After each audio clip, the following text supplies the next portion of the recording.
You are listening to Catholic Family Podcast. Greetings, fellow travelers through the liturgical year. This is Lisa Davis with another Feast Day Quick Take on the feast of Saint Hilarion. Saint Hilarion, also known as Saint Hilary, but I can't make myself say Hilary, lived in the mid-4th century. A contemporary of Saint Anthony of the Desert, he was one of the first confessors of the Eastern Church, and it is from Saint Jerome that we know the details of his life. Saint Hilarion was born in Palestine, educated in Alexandria, and disgusted with the vanities of the world and realizing the shortness of life and the length of eternity, he became a hermit near Gaza in Israel. While still only in his teens, he met the aged Saint Anthony in the deserts of Egypt, and inspired further by his counsel, redoubled his efforts towards sacrifice and prayer. But, as is often the case, his sanctity irresistible and divinely endorsed by numerous miracles, multitudes of the faithful seeking holiness flocked to him, invading his sacrificial solitude. Saint Hilarion, in humility, fled Egypt, traveling to Sicily, Dalmatia, Croatia, and Cyprus, all the time just in front of the crowds. Assailed as well by demons throughout his long life, he sanctified every cross, achieving profound detachment through extreme asceticism and constant prayer. The Roman Breviary abridges St. Jerome's biography today, saying of him, "He devoted himself to the reading and study of the Holy Scripture. His food consisted of a few figs and the juice of herbs, which he never took before sunset. His mortification and humility were wonderful, and by means of these and other virtues he overcame many terrible temptations of the evil one, and cast innumerable devils out of the possessed in many parts of the world.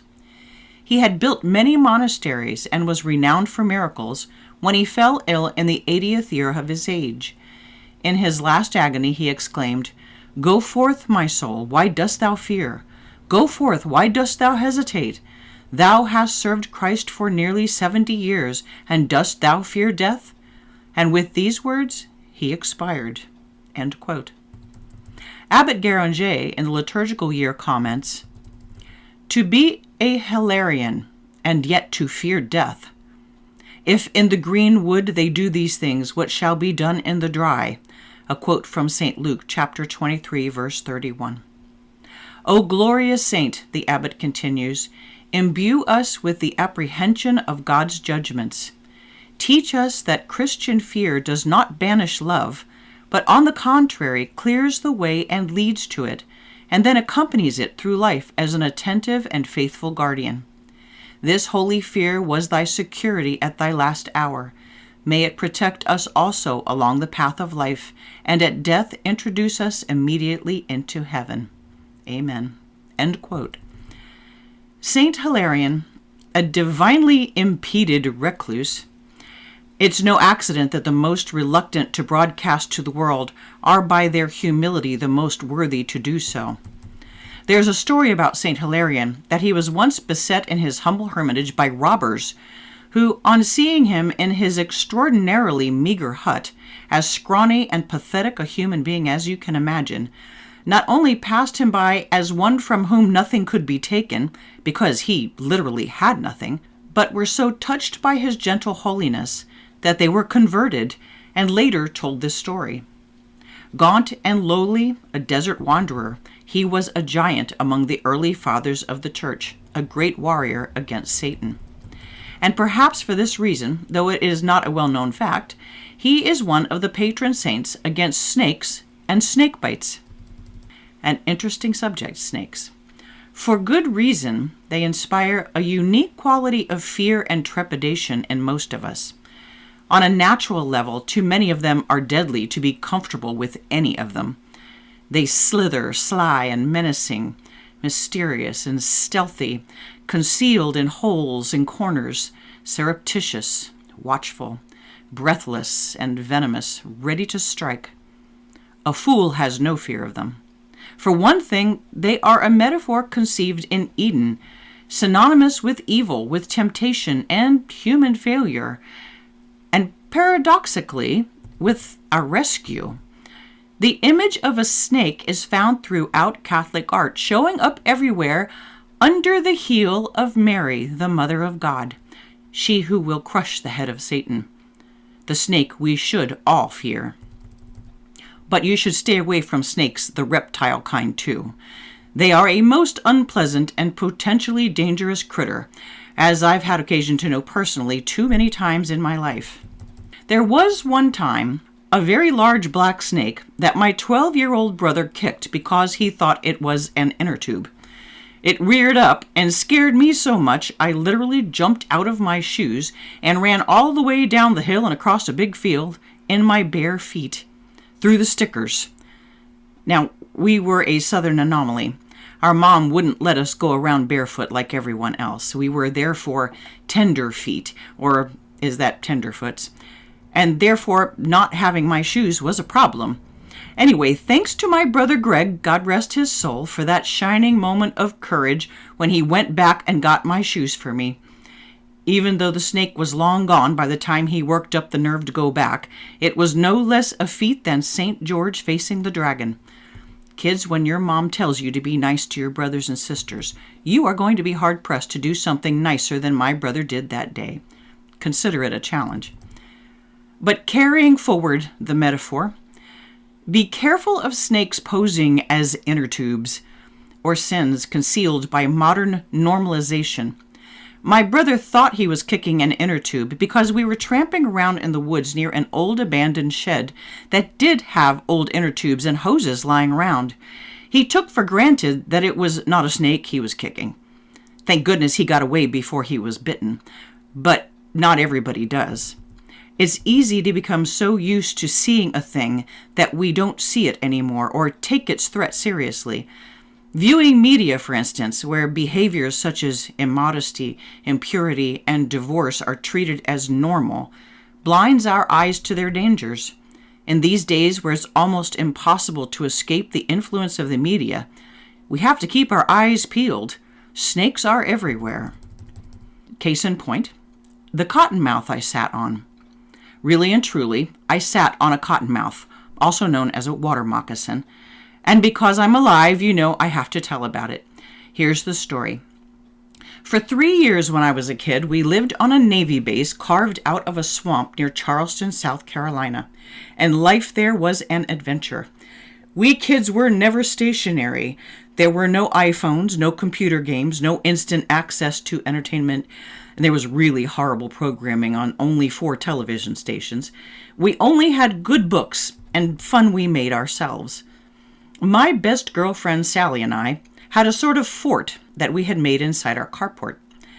By propping a big piece of plywood between the tool shed and the house, we had a double-covered, not very hidden hideaway that we'd made semi-private by tacking sheets across the 2 triangular openings, to which we pinned no trespassing signs that turned out to threaten no one and nothing, two-legged or otherwise. Now, this childhood trauma occurred in the depths of a hot, muggy, extraordinarily rainy summer. Maybe because its den down in the swamp had been flooded, the snake in question, wanting to dry off a bit, made its way up to our house where it found a nice cozy spot under the pillows and blankets that Sally and I had piled in our fort. Where, it should come as no surprise, we girls had also decided to hang out that day. Blissfully unaware that we had a house guest, we'd brought some snacks and had settled in to while away the rainy day together, my chum Sally and I, and at some point I'd reached my hand under the pillow that my knees were propped on to retrieve a book, and, well, you know, I think there is some instinct built into our genetic code that sets off immediate and insistent interior alarms when we've made skin-to-skin contact with a snake, even if we've never touched a snake before. Because without getting more than the tiniest glimpse of it, I just knew it was a snake. This is when I discovered firsthand that cliches like frozen in terror and scared speechless were based on real physiological reactions. I could not utter a word. I could not scream.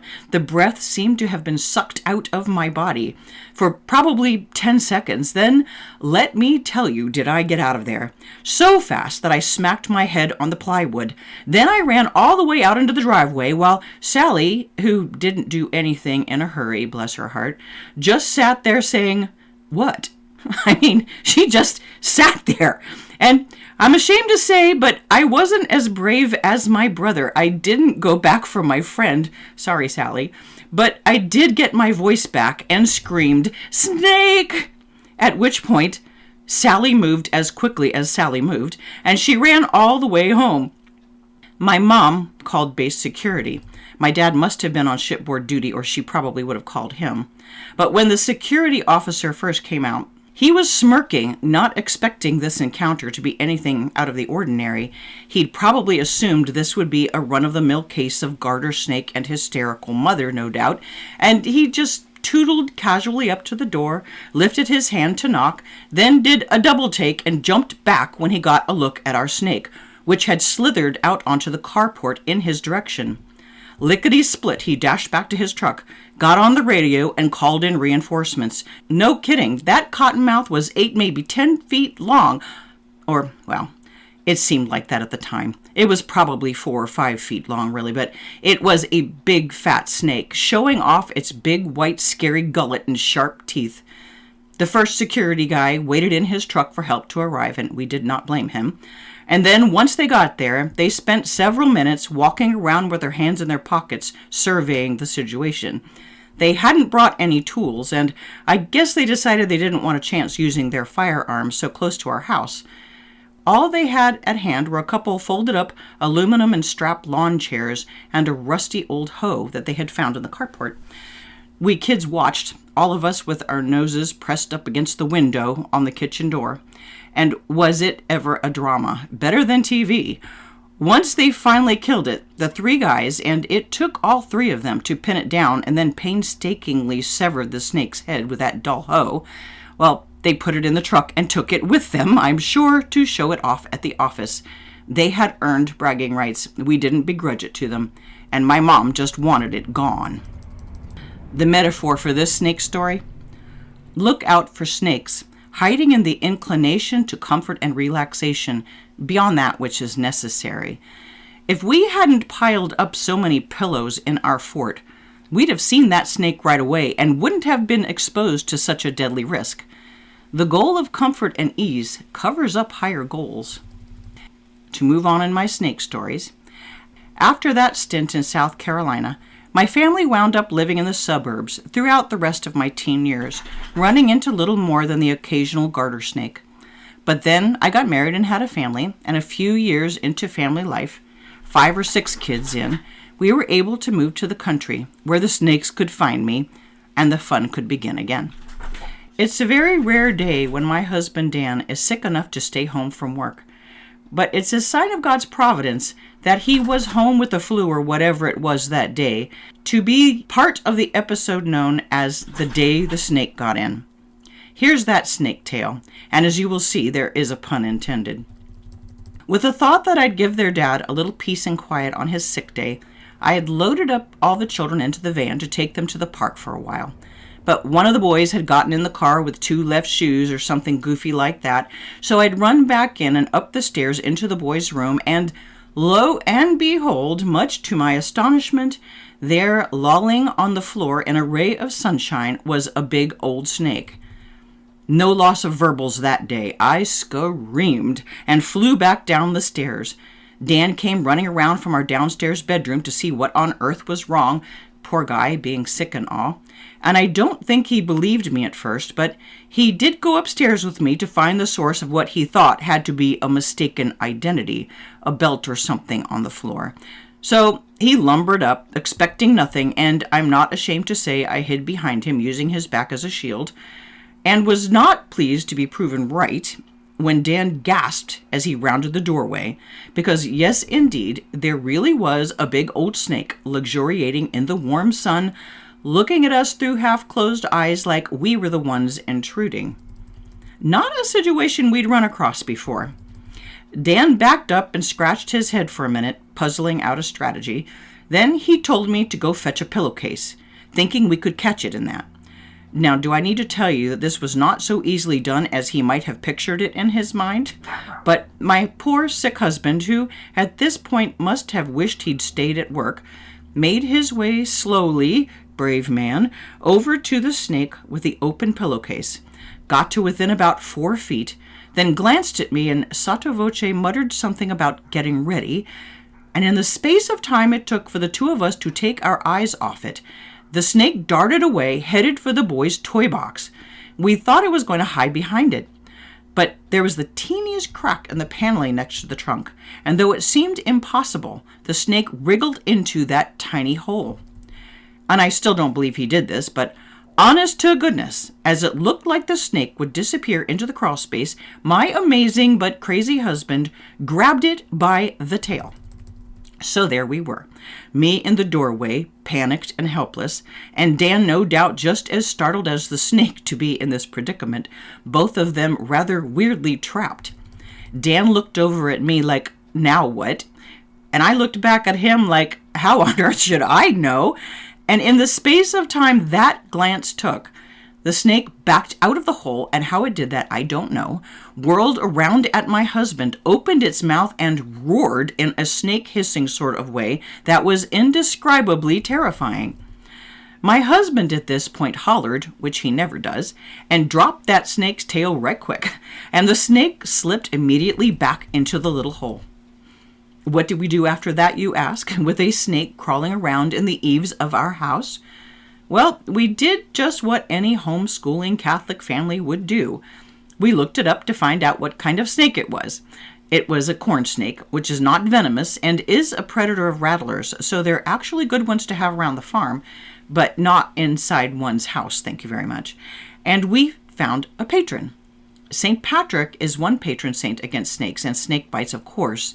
But being such an exceptionally popular saint, we decided St. Patrick might rather concentrate on Irish problems, and we called on St. Hilarion instead, who is also an official patron, and asked for his ongoing intercession for all things snake-related.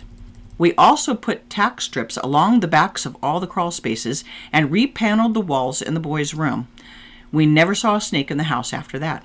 And though we did run across corn and bull snakes during our years on the Colorado prairies, we never saw a rattler. St. Hilarion had taken us on as a project, I'm sure. And we thank you, St. Hilarion. Metaphor for this story. We shouldn't think we have the power to hold the devil by the tail.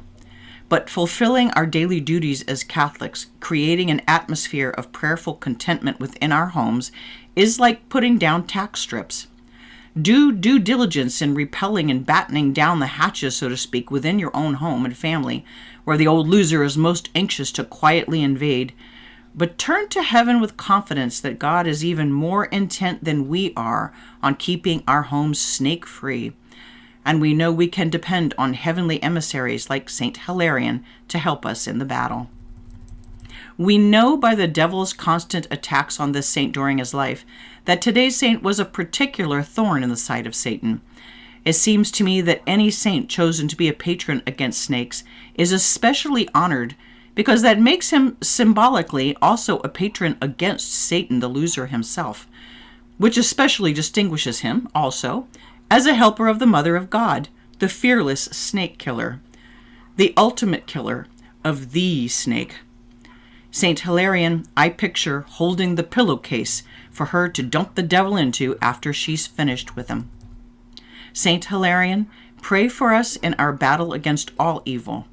Guard us against the wiles of the serpent, Satan, and help us to have a greater fear and repugnance of sin than we do of snakes that crawl on the earth. But do please keep us safe from them too. Blessed be God in his angels and in his saints.